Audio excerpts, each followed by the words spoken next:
Hello दोस्तों, कैसे हैं आप सब। उम्मीद करते हैं कि बहुत अच्छे होंगे। मैं अमलेश यादव और हमारे यूट्यूब चैनल पे आप लोगों का बहुत बहुत स्वागत है। सो गाइस, हम बात कर रहे हैं रेस्पिरेटरी सिस्टम की। रेस्पिरेटरी सिस्टम में आपको किससे सांस लिया जाता है उसके बारे में पढ़ा रहे हैं। तो इसके अगले वाले वीडियो में जो बताया गया था, ये बताया गया था कि मैमल्स यानी जो पूरे स्तनधारी होते हैं वह किससे सांस लेते हैं। और उसके बाद फ्रॉग में बताया गया था, मछली में बताया गया था और इंसेक्ट में, यानी यहाँ तक का कल पूरा हो गया था कि ये सब किससे सांस लेते हैं। आज का जो हमारा टॉपिक रहेगा ये रहेगा कि मानव किसके द्वारा सांस लेते हैं। मानव यानी ये तो क्लियर हो चुका था कि मानव भी एक स्तनधारी में ही आता है। तो मानव भी जाहिर सी बात है फेफड़े से ही सांस लेता है। बस ये दिखाना है कि आखिर कैसे लेता है, उसके सारे अंगों का नाम लिखना है। तो चलिए देर ना करते हुए शुरू कर रहे हैं। सबसे पहला जो है मानव में सबसे पहला आता है नासा छिद्र। नासा छिद्र देखिए, जैसा कि नासा छिद्र ये नाक के दोनों जो छेद दिखाई दे रहा है वही होता है नासा छिद्र, क्योंकि इसी के द्वारा हम लोग सांस को अंदर की तरफ खींचते हैं। तो इसको कहा जाता है नासा छिद्र। देखिए यही है आपका नासा छिद्र। और दूसरे नंबर पे आता है नासा कपाट। इस नासा छिद्र को इंग्लिश में नॉस्ट्रिल बोल सकते हैं। नॉस्ट्रिल, इसको नोज वाल्व।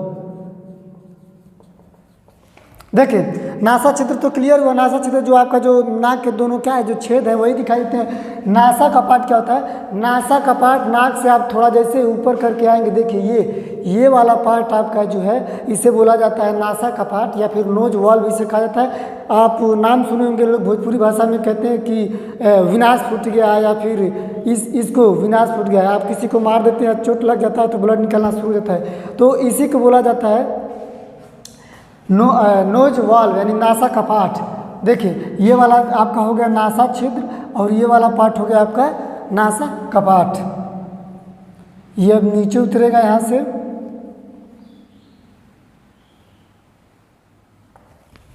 ये आपका मुख वाला पार्ट हो गया। अब देखिए तीसरे नंबर पर जो आता है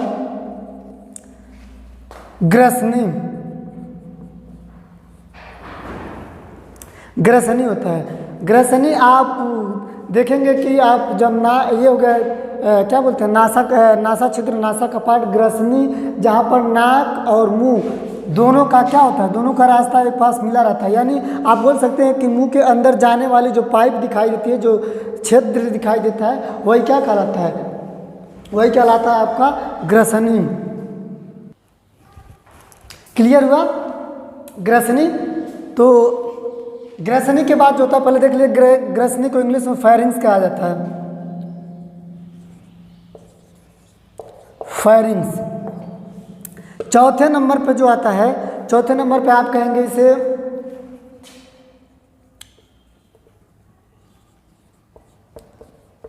स्वर तंत्र। स्वर तंत्र को लैरिंग्स कहा जाता है। स्वर तंत्र आप कहेंगे आपका कहाँ है? तो स्वर तंत्र देखिए, जैसा कि आपने देखा था कि जो फेरिंग्स यानी जो ग्रसनी थी, यानी मुंह और नाक के बीच का जो क्या था रास्ता था, यानी जो खाना घोटते हैं, जहाँ से घोटना शुरुआत करते हैं, मुंह का जो छिद्र था ये वाला पार्ट था। ये वाला पार्ट आपका ग्रसनी था। अब ग्रसनी से जैसे ही आप थोड़ा नीचे उतरेंगे गले में, ये देखिए ग्रसनी से जैसे आप नीचे आए, जब यहाँ पर आते हैं इसको कहा जाता है स्वर तंत्र। स्वर तंत्र कहिए, चाहे इसे वॉइस बॉक्स भी कहा जाता है, कभी कभी वॉइस बॉक्स, इसे आप चाहे तो वॉइस बॉक्स भी कहें, क्योंकि आपका जो स्वर तंत्र है यहीं से आवाज़ का निकलना होता है। ये वाला पार्ट, ये गला वाला पार्ट जो था यही आपका क्या कहलाता है? स्वर तंत्र। जैसे आप देख रहे होंगे कि अब हम बोल रहे हैं, अब यहाँ पर मारेंगे तो हमारी आवाज़ कटेगी। देखिए बोल रहे हैं तो आवाज़ हमारी कट रही है। तो कहीं ना कहीं ये दिखा रहा है कि आपका जो स्वर तंत्र है, आवाज़ का निर्माण यहीं से होता है। आपकी आवाज़ जो होती है यहीं से निकलना शुरू होती है, तो आवाज़ यहीं से निकलता है। हाँ, वो अलग बात है कि हम अपने इस पर गर्दने पर मारे तो हमारी आवाज़ कट रही है, तो अगर और कहीं मार देंगे तो क्या कट रही? देखिए हम यहाँ ठोक रहे हैं, यहाँ ठोक रहे हैं, कहीं और मार रहे तो आवाज़ नहीं कट रही है। वो अलग बात है खींच के अब हमारे पेटों में मार देंगे तो तेज से चोट लग जाएगा, तो हम तो वो अलग बात है, बोलना ही बंद कर देंगे हम। तो क्लियर हुआ ये? देखिए 4 चीज़ें क्लियर। नासा छिद्र, नासा कपाट, ग्रसनी, स्वर तंत्र, ये और आपका ये वाला और ये वाला, 4 पार्ट क्लियर। 5वें नंबर पे आइए। 5वें नंबर पे होता है श्वास नली। श्वास नली को आप कह सकते हैं ट्रैकिया। ट्रैकिया ये एक नली के समान होती है, आप कह सकते हैं कि यह एक नली के समान होती है। देखिए यही है, यह एक नली के समान होती है जो यहाँ से वायु को क्या किया जाता है, अंदर किया जाता है, इसे बोला जाता है ट्रैकिया। 5 चीज क्लियर हुआ। नासा छिद्र, नासा कपाट, ग्रसनी, स्वर तंत्र और श्वास नली आपको दिखाया भी जा रहा है। ये वाला पार्ट आपका क्या था, नासा छिद्र, ये वाला नासा कपाट, ये वाला आपका ग्रसनी, ये वाला आपका स्वर तंत्र और ये आपका श्वास नली। 6वें नंबर पे, 6वें नंबर पे क्या होता है, 6वें नंबर पे होता है ब्रोंकाई। ब्रोंकाई देखिए कहाँ पे होता है, यहीं पे होता है। ये वाला आके यहाँ से 2 पार्ट में बट जाता है, ऐसे ऐसे, इसी को कहा जाता है ब्रोंकाई। जो यहाँ से 2 भाग में बटा है इसे आप कहेंगे ब्रोंकाई। ठीक, सबसे पहले यहाँ से आता तक आपका श्वास नली था। श्वास नली जहाँ से बटता है वह क्या कहलाता है, ब्रोंकाई कहता है। अब देखिए यहाँ पर जो है ब्रोंकाई में एक छोटी छोटी नली निकली हुई होती है, हर जगह पर बहुत सारी होती हैं। एक छोटी छोटी नली निकली हुई होती है, इसमें बहुत सारी नली। इसका नाम क्या है, यहाँ पर 7 नंबर में लिख दे रहा हूँ, इसका नाम है ब्रोंकियोलेस। ब्रोंकियोलेस, इसका नाम है ब्रोंकियोलेस। इंग्लिश में भी लिख दे रहा हूँ ब्रोंकियोलेस। देखिए इसका नाम है ब्रोंकियोलेस। क्लियर। आपके फेफड़े में जो होता है, जो यहाँ पे दिखाया गया है, ये जो ब्रोंकाई दिखाया गया है, इस ब्रोंकियो से सटी हुई बहुत सारी क्या निकली हुई थी, बहुत का मतलब बहुत, यानी लगभग हजारों क्या निकली हुई होती है, नली निकली हुई होती है, जिसका नाम है यहाँ पर ब्रोंकियोलेस। अब इस ब्रोंकियोलेस के बाद जो होता है दिखाया गया है, जो ब्रोंकियोलेस, इसके लास्ट वाले यानी अंतिम सिरे पर देखेंगे, यहाँ पर एक गुब्बारे के समान एक गुच्छा होती है, लगभग हर जगह पर होती है। ये गुब्बारे के समान क्या होती है, गुच्छा होती है, ऐसे ऐसे करके।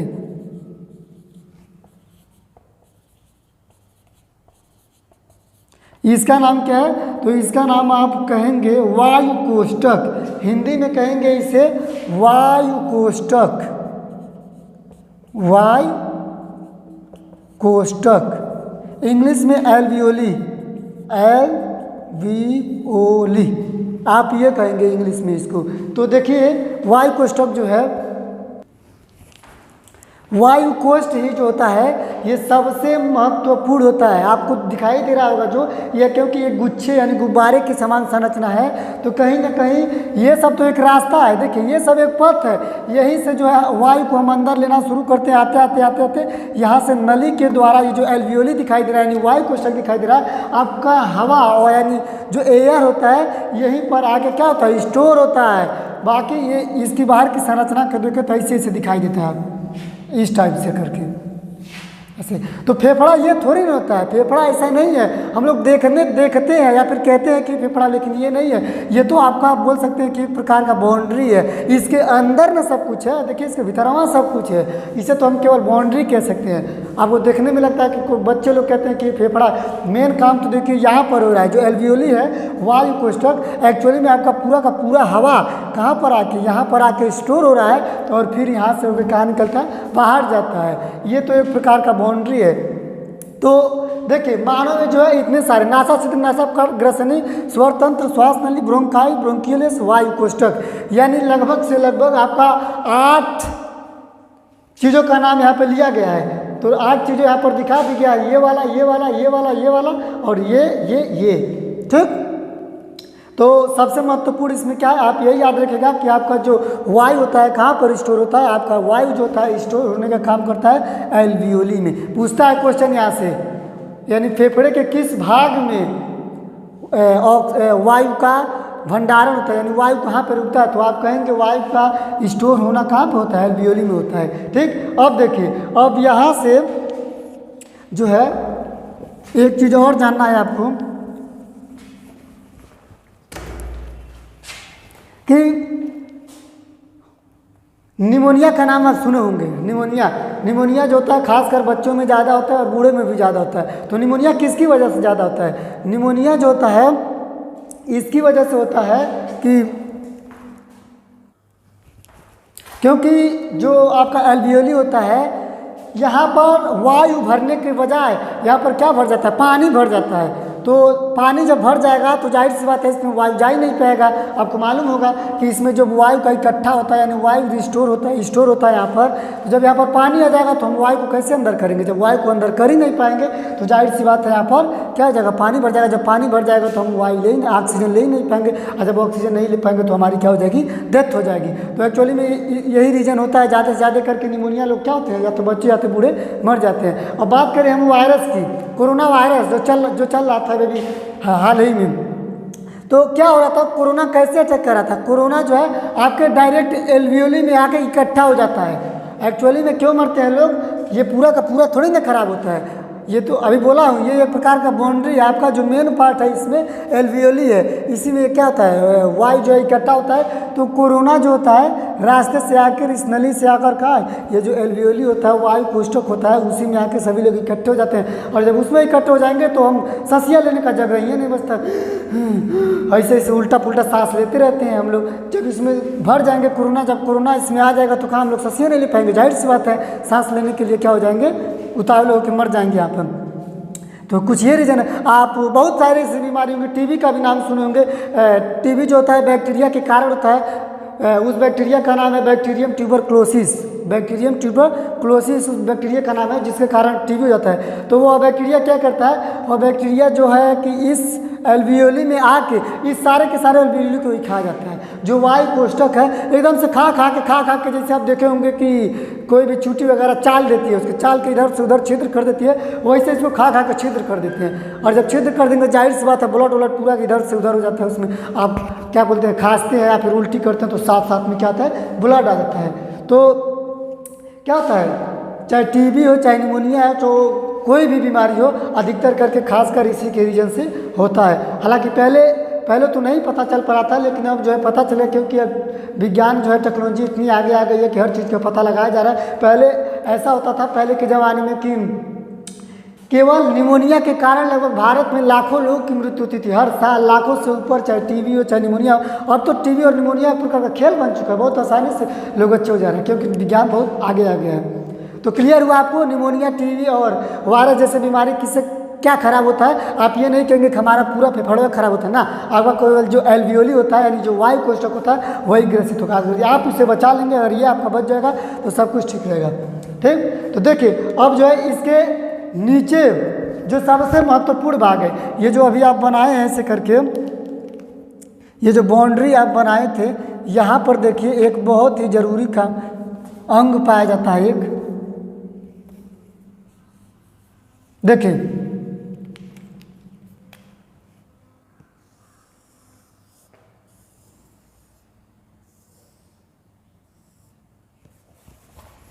इसका बनावटी कुछ ऐसे ही रहता है। यहाँ पर देख लीजिएगा, जो भी हो ऐसे करके रहता है। इसके नीचे तो इसे आप कह सकते हैं, इसका नाम क्या है? इसका नाम है डायफ्राम। इसे आप डायफ्राम कहेंगे, इंग्लिश भी लिख दे रहा हूँ इसका यहाँ पर, डायफ्राम। तो कहेंगे आप डायफ्राम क्या है? तो सबसे आसान भाषा में डायफ्राम एक प्रकार का छोटा मांस का टुकड़ा है। आप कह सकते हैं कि डायफ्राम एक प्रकार का मांस का टुकड़ा है जो कहाँ? फेफड़े के नीचे स्थित होता है। ठीक, ये क्लियर हुआ।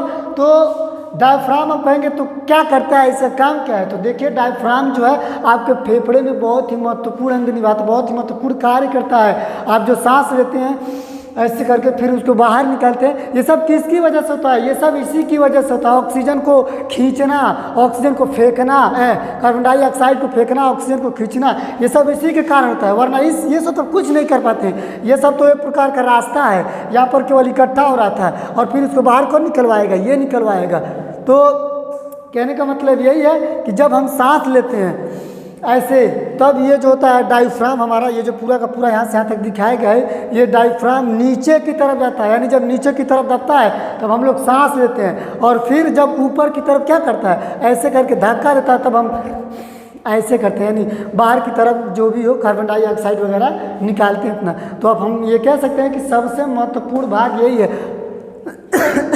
सबसे महत्वपूर्ण भाग आपका क्या है, डायफ्राम है। अभी आपका डायफ्राम देखिए कहाँ पाया जाता है, आपका डायफ्राम देखिए यहीं पर पाया जाता है, इसे भोजपुरी भाषा में कहते हैं पजरिया। आप देखे होंगे कि कोई मार झगड़ा करते, आप भी कभी ऐसा फील किए होंगे कि या तो मार झगड़े में या तो आप ही को कहीं ऐसा लग गया होगा, तो लगने के बाद जो होता है कुछ देर तक आपकी सांस रुक जाती है। ऐसा क्यों होता है, क्योंकि आपका जो डायफ्राम होता है चोट लगने की वजह से वो अपनी जगह से थोड़ा सा क्या हुआ है, हिल गया, नहीं उसमें वो जो है नीचे ना दब रहा है ना ऊपर हो रहा है। तो जाहिर सी बात है, आप जब ये नीचे दबेगा तो आप सांस लोगे, जब ऊपर जाएगा तो सांस छोड़ोगे, जब इस पर चोट लग जाएगा, जब चोट लग जाएगा तो क्या हो जाएगा, या तो सांस लेना क्या करेगा, कुछ समय के लिए बंद कर देगा, अपना काम ही नहीं करेगा, तो आपका सांस कुछ समय के लिए रुक जाता है। इसी के कारण होता है, आपका पेट पर कोई एक लात मार देता है या फिर कहीं से भी लग जाता है, पजरिए में भी कोई एक मुक्का मार देता है खींच के, तो आपका सांस कुछ देर के लिए रुक इसलिए जाता है क्योंकि इस पर जैसे ही चोट लगता है कुछ समय के लिए अपना काम करना बंद कर देता है। और भाई काम करना तो बंद ही करके, जब चोट लग जाएगा तो ये इसका काम था नीचे जाना, तो क्या हो जाएगा, रुक जाएगा, कुछ समय के लिए रुक जाएगा, तो आपका सांस रुक जाता है, अभी उल्टा पुल्टा सांस लेना शुरू कर देते उधर। और ऐसा भी होता है, या फिर आप देखेंगे कभी कभी एक्सीडेंट वगैरह जब हो जाता है, बाइक वगैरह चलती है उधर, तो बाइक वगैरह से कुछ नहीं होता है, अगर गिर जाते हैं लोग लेके एक्सीडेंट हो जाता है तो केवल उनका डायफ्राम जो होता है क्या होता है, कट जाता है। अगर डायफ्राम कट जाता है, अगर कहीं और चोट नहीं लगती है, फिर डायफ्राम पर चोट लग जाती है, तो वहाँ पर वो व्यक्ति क्या करता है, ऐसे ऐसे यानी उल्टा पुल्टा सांस लेना शुरू कर देता है। तो क्या होता है, उल्टा पुल्टा सांस लेने का मतलब उसका जो डायफ्राम में हो सकता है वह क्या हो गया है, चोटिल हो गया है, कहीं ना कहीं उस पर चोट लग चुकी है, इसीलिए वह ऐसा हो रहा है। तो आप कहेंगे फेफड़ा का सबसे महत्वपूर्ण भाग क्या होता है, डायफ्राम होता है। डायफ्राम की वजह से ही सांस को अंदर बाहर किया जाता है। समझ में आया आपको? तो इतना जितना सारा बताया कि हमारे साथ एक बार बोलने का प्रयास करिए। नासा छिद्र, नासा कपाट, ग्रसनी, स्वर तंत्र, पूरी की पूरी श्वास नली, ब्रोंकाई, ब्रोंकियोलेस, वायु कोष्ठक, उसके बाद ये फिर डायफ्राम, ये सारा नाम याद रखिए। यानी देखिए मानव में जो होता है सांस लेने की प्रक्रिया इतनी सारी पूरी होती है। यही आपके सामने फिगर भी बना दिए, आप चाहे तो ऐसे करके बना भी सकते हैं यहाँ पर। समझ में आया आपको? तो ये रहा कि मानव में श्वसन कैसे होता है, किसकी संख्या द्वारा, तो नाम आप याद रखिएगा, ठीक, क्योंकि पूछा जाता है क्वेश्चन कि बताइए वॉइस बॉक्स जो होता है मानव का आवाज़ कहाँ से निकलता है, तो आप कहेंगे स्वर तंत्र, यानी वॉइस बॉक्स से निकलता है। तो यहाँ से बहुत सारे क्वेश्चन आपके बहुत सारे डाउट भी क्लियर हुए हैं। अब इसके आगे जो पढ़ा जाएगा, अब ये पढ़ा जाएगा कि ऑक्सीजन जो है, जो हवा जो है यहाँ पर आके रुक रहा था, तो अब केवल यही नहीं रुकेगा, अभी जो है पूरा खेल अभी बाकी है, अभी तो ये कुछ भी नहीं है। अभी यहाँ से आपकी कोशिकाओं में जाएगा, वो कोशिका कौन सी होगी, तो माइटोकॉन्ड्रिया होगी, क्या होगा, अब इसके आगे जो है अगले वाले वीडियो में पढ़ेंगे। तो फिलहाल बने रहिएगा। अभी ये लेक्चर नंबर 2 था, तो लेक्चर नंबर 3 में आपको पढ़ाएंगे कि ऑक्सीजन जो है यहीं से नहीं जरूरी होता, ऐसा नहीं है केवल आप सांस लेते हो फिर सांस छोड़ देते हो तो आपके लिए यही जरूरी है बस ना, आपके कोशिकाओं तक का भी ऑक्सीजन जाना जरूरी होता है। तो कल इसके बारे में बात करेंगे, तब तक के लिए आप यहाँ तक तैयार करिएगा। और हाँ, हो सकता है कि जितना से जितना ज़्यादा हो सके हमारे वीडियो को क्या करिएगा, शेयर करिएगा और चैनल को सब्सक्राइब करिए और वीडियो को लाइक भी करिएगा। तब तक के लिए धन्यवाद।